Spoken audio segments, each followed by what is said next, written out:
जय।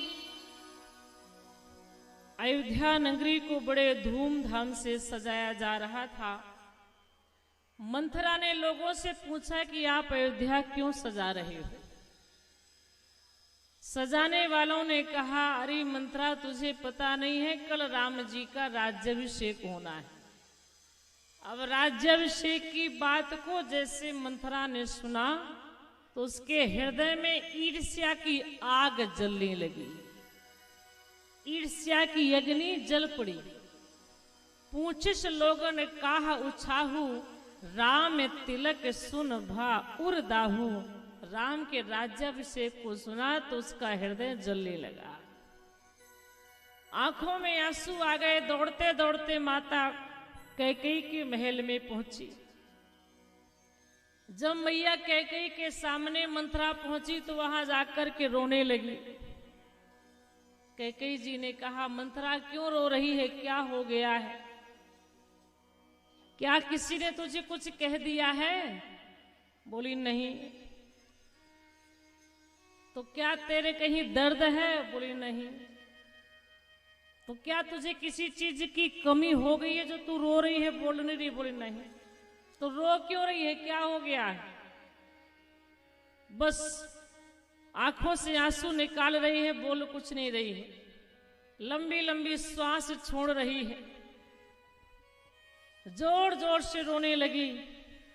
महारानी कैकेयी जी डर गई। एक बोलती नहीं है, कुछ रोए जा रही है। कहीं मेरे राम को कुछ हो तो नहीं गया है? इस समय राम कहाँ है? बहुत देर से मैंने राम को देखा भी नहीं। राम कहाँ है? महाराज जी कहाँ हैं? सब ठीक तो है? मंथरा बोलना, किसी कुछ हो तो नहीं है किसी को? नहीं बोली। जब राम की कुशलता महारानी जी पूछने लगी तो मंथरा बोली बड़े व्यंग में, राम ही छाड़ कुशल की ही आजू। आप राम को पूछ रही हो कि राम कुशल है कि नहीं? तो अरे महारानी जी, राम को छोड़ करके दूसरा कोई संसार में इस समय कुशल नहीं है, केवल तुम्हारे राम ही कुशल पूर्वक है। हुआ क्या है जरा बता तो। तब मंथरा बताती है। ध्यान रखना, महारानी कैकेयी जी के हृदय में श्री राम के प्रति इतनी प्रीति है कि जब अपने प्रिय दासी मंथरा को कैकेयी जी ने रोते हुए देखा तो सबसे पहले राम जी की ही कुशलता पूछती हैं। अपने बेटे भरत के बारे में नहीं पूछती हैं, पहले राम के बारे में। कि सब है रानी कह कहस किने, कुशल राम महिपाल। लखन भरत रिपु दमनु सुने, भाकुबिरी उरसाल। पहले श्री राम की कुशलता पूछती हैं, तब महाराज के बारे में, फिर लक्ष्मण के बारे में पूछती हैं। सबसे अंत में श्री भरत शत्रुघ्न जी के बारे में पूछनी। जैसे राम की कुशलता इन्होंने पूछी तो मंथरा को और बड़ी गुस्सा आई। मैं जिनके प्रति इनको भड़काने आई हूं, ये सबसे पहले उन्हीं की कुशल क्षेम पूछ रही है। एक कैसी माँ है कि अपने बेटे की से चिंता नहीं है और सौतेले बेटे की इतनी चिंता कर रही है, सौतन के पुत्र की इतनी चिंता कर रही हैं। अरे इनका बेटा परदेश में तो उसकी परवाह नहीं, उसकी चिंता नहीं है। ये कैसी माँ है, इसका हृदय कितना कठोर है। अपने बेटे के बारे में नहीं, पराये के बारे में पूछ रही है। और जैसे मंथरा ने कहा कि राम का राज्याभिषेक होना है तो महारानी कैकेयी बड़ा खुश हो गई। अगर राम का राज्याभिषेक ये सत्य है, तू सत्य बोल रही है तो बता तुझे क्या चाहिए। इतना सुंदर समाचार तूने मुझे दिया है। मेरे राजमहल में तुझे जो वस्तु अच्छी लगे मंथरा, तू मांग ले, मैं तुझे दूंगी, क्योंकि तूने मुझे बहुत प्रिय समाचार सुनाया है। कल मेरे प्रिय बेटे राम का राज्याभिषेक होगा, इससे बढ़कर के मेरे लिए खुशी और क्या हो सकती है। जिस समय मैं अपने पुत्र राम को राजगद्दी पर बैठे देखूंगी उस समय मैं इतनी धन्य हो जाऊंगी, मेरे नेत्र धन्य हो जाएंगे। वही मेरे जीवन का सबसे प्रसन्नता की घड़ी होगी, खुशी की घड़ी होगी। राम तिलक जो साच हुकाली, देव मांग मन भावत आली। तू मांग, तुझे क्या चाहिए मंथरा, मैं तुझे दूंगी। मंथरा तो और गुस्सा हो गई। राम के राज्याभिषेक को सुनकर खुश हो रही है। अरे ये तो दुखी होना चाहिए था, ये तो प्रसन्न हो रही है। तब मंथरा जो है कैकेयी जी को भड़काती है, तुम इतना प्रसन्न मत हो, वो कौशल्या का बेटा है, तुम्हारी सौत का बेटा है, सौतेला है वो, उसके लिए इतनी खुश मत हो। वो तुम्हें कुछ नहीं देगा, तुम्हारा भरत ही तुम्हारा सब कुछ है, राम नहीं है। और तुम नहीं जानती हो जब राम राजा बन जाएंगे तो कौशल्या राजमाता बन जाएगी, और जब वो राजमाता बन जाएगी तो तुम्हें उनकी सेवा करनी पड़ेगी, तुम तो नौकरानी बन जाओगी। फिर अभी जो है पूरी अयोध्या में जितने भी महाराज श्री दशरथ जी की रानियां हैं, सब रानियां महारानी कौशल्या की सेवा करती हैं, केवल कैकेयी जी नहीं करती हैं। सब सेवा करती हैं, कैकेयी नहीं करती हैं। क्यों? इसलिए कि कैकेयी जी इतनी सुंदर थी कि महाराज श्री दशरथ जी उन्हें बहुत चाहते थे, और दशरथ जी के प्रेम को पा करके कैकेयी जी अपने अभिमान में रहती हैं, मैं झुकने वाली नहीं हूं, क्योंकि महाराज मुझे चाहते हैं, मैं किसी की सेवा में कुछ नहीं करूंगी, तो नहीं करती। तो आज वही बात मंथरा कैकेयी जी को बताने लगी, अभी तक तुमने सेवा नहीं किया कौशल्या की, तो चला है कोई बात नहीं, और जब वो राजमाता बन जाएंगी तब तो आपको सौत की सेवा करनी ही पड़ेगी। और एक सौत की कथा नहीं सुनाती, मंथरा ने 100 सवत की कथा कैकेयी जी को सुनाई कि सौतन किस प्रकार से सौतन को कष्ट देती है। 100 सवत की कि कहस कथा सत सवत के, जेहि विधि बाढ़ी विरोध। जैसे विरोध हो वही बात मंथरा बार बार कैकेयी जी को बताने लगी। महारानी कैकेयी ने कहा, मंथरा मैं चाहे मायके चली जाऊं, चाहे मैं मर जाऊं, फिर मैं ये सब मुझे मंजूर है, लेकिन सौतन की सेवा मुझे मंजूर नहीं है, मैं कभी सौत की सेवा नहीं कर सकती हूँ। तो मंथरा ने कहा, तो एक काम करो, तो आपको सौत की सेवा से बच जाओगी, फिर नहीं करना पड़ेगा। बोले क्या करूं? मंथरा ने कहा कि रणांगन में महाराज ने जो 2 वरदान देने के लिए कहा था, वो 2 वरदान तुम महाराज से मांग लो, और बस तुम फिर राजमाता बन करके रहना। कौन से वरदान? बोले रणांगन में जो महाराज ने कहा था, तो क्या मांगू? मंथरा ने कहा कि सुत ही राज राम ही बनवासु, सुत ही राज राम ही बनवासु, सुत ही राज राम ही बनवासु, सुत ही राज राम ही बनवासु।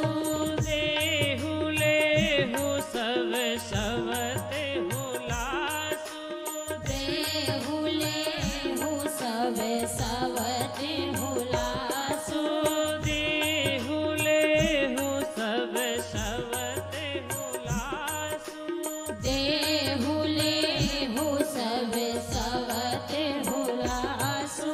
दोई वरदान भूप सन थाती, दोई वरदान भूप सन थाती, दोई वरदान भूप सन थाती, दोई वरदान भूप सन थाती।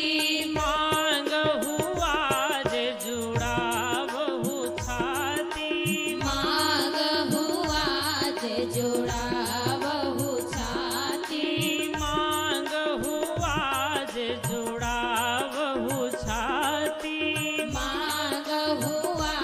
जोड़ावहु छाती।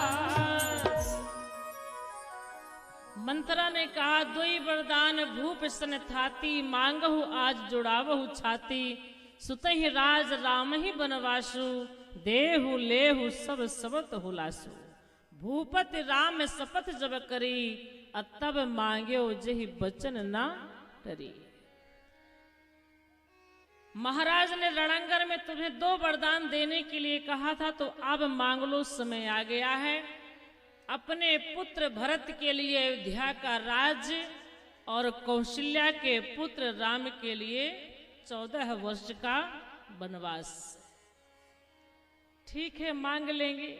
मंत्रा ने कहा, ऐसे मत मांगना, पहले जाओ कोप भवन में और ये राजसी वस्त्रों को उतार करके पुराने फटे पुराने कपड़े पहन लो। इसके बाद कोप भवन में बैठ जाओ और जब महाराज आएंगे रात्रि में, तुम्हारी ये स्थिति देखेंगे।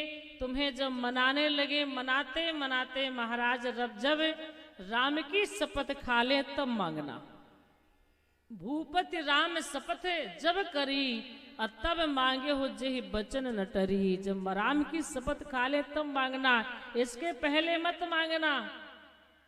तुम नहीं जानती हो, राम को महाराज कभी वन जाने के लिए नहीं कहेंगे, चाहे उनके प्राण चले जाए। जब राम की सौगंध खाए तब मांगना। मंत्रा के कहने पर कैकेयी जी तुरंत जो है अपने राजसी वस्त्रों को उतार करके पुराने फटे कपड़े पहन करके शाम के समय कोप भवन में पहुंच गई। और शाम के समय जब महाराज श्री दशरथ जी कैकेयी जी को ये समाचार देने आए कि मैं राम को कल राज गद्दी दूंगा, तो कैकेयी सुनकर प्रसन्न हो जाएगी, क्योंकि कैकेयी जी हमेशा कहा करती थी कि आप अयोध्या का राजा राम को बनाइए। जबकि कैकेयी जी के पिताजी ने जब महाराज श्री दशरथ के साथ कैकेयी की शादी की थी, तो उन्होंने एक शर्त रखी थी। महाराज श्री दशरथ जी ने जब कैकेयी जी को देखा तो कैकेयी के पिता से बोले कि मैं आपकी बेटी के साथ विवाह करना चाहता हूं। तो कैकेयी नरेश ने कहा, मेरी बेटी छोटी है, आप बहुत बड़े हैं, मैं कैसे विवाह कर दूं। महाराज श्री दशरथ जी ने कहा कि राजाओं में उम्र नहीं देखी जाती है। पहले का जमाना था, चाहे कितनी भी छोटी कन्या हो, अगर राजा चाहता है कि मेरा विवाह इसके साथ हो तो हो जाता था। तो कैकेयी नरेश ने कहा, ठीक है, मैं अपनी बेटी का विवाह आपके साथ में कर दूंगा, लेकिन मेरी भी एक शर्त है। क्या? मेरी शर्त यह है कि मेरी बेटी का जो बेटा होगा वो अयोध्या के राज्य का उत्तराधिकारी होगा। अगर आपको ये बात मंजूर है तो मैं आपके साथ में अपनी बेटी का विवाह कर देता हूं। और आपके सूर्यवंश की जो परंपरा है उससे मुझे कोई मतलब नहीं है। सूर्यवंश की परंपरा है कि जेठ स्वामी सेवक लघु भाई, यह दिनकर कुल रीति सुहाई। कि बड़ा भाई स्वामी होता है, राजा बनता है, छोटा भाई सेवक बनता है, इससे मुझे कोई मतलब नहीं है। मेरी बेटी का बेटा ही अयोध्या के राजगद्दी पर बैठे, ये मुझे अगर वचन देंगे तो मैं भी विवाह कर दूंगा। महाराज श्री दशरथ जी ने कहा कि अभी तो हमारे कोई संतान नहीं है, आपकी बेटी से विवाह हो जाएगा, संतान हो जाएंगे तो आपकी बेटी के बेटा को राजगद्दी देने में मुझे कोई आपत्ति नहीं है, मैं दे दूंगा। अब ये वचन तो महाराज श्री दशरथ जी वहां कैकेयी जी के पिताजी को दे आए। और जब कैकेयी जी आई तो कैकेयी नरेश को महाराज पर विश्वास नहीं था, इसलिए मंत्रा को साथ में उन्होंने भेज दिया। कैकेयी जी तो छोटी है, नादान है, क्या जाने, इसलिए चतुर मंत्रा को भेज दिया। कुछ भी थोड़ा गड़बड़ होगा तो मंत्रा संभाल लेगी। तो ये मंत्रा कैकेयी जी के पास हमेशा रहती थी। अब जब यहाँ 4 कुमारों का प्रकट हुआ, राम जी की लीला को देख करके कैकेयी इतनी प्रसन्न हो जाती थी कि कैकेयी जी का अपने पुत्र भरत के प्रति उतना प्रेम नहीं था जितना प्रेम कौशल्या के पुत्र राम के प्रति था। हमेशा कैकेयी कहा करती थी कि भरत न मोहि प्रिय राम समाना, मुझे भरत उतना प्रिय नहीं जितना प्रिय मुझे राम है। तो महाराज से कहा करती थी कि महाराज मेरी इच्छा है कि आप मेरे पुत्र भरत को अयोध्या का राज ना दें, मेरे बेटे राम को अयोध्या का राज दें, ये मैं चाहती हूँ। मेरे पिताजी ने जो कहा सो कहा, आप उस पर ध्यान ना दें, आप मेरी बातों को सुने। मैं अपने अधिकार का स्वेच्छा से परित्याग करती हूँ। यह अयोध्या की राजगद्दी भरत के लिए नहीं, राम के लिए होनी चाहिए। राम राजा हो, मैं चाहती हूँ। तो महाराज ने कहा अगर तुम चाहती हो तो चलो कोई बात नहीं है, ये हमारे रघुवंश की परंपरा है, उसके अनुसार अगर आप कह रही हो तो मैं आपकी इच्छा को जरूर पूरा करूंगा। और महाराज दशरथ जी वही बात समाज में कह करके राम के राज्याभिषेक का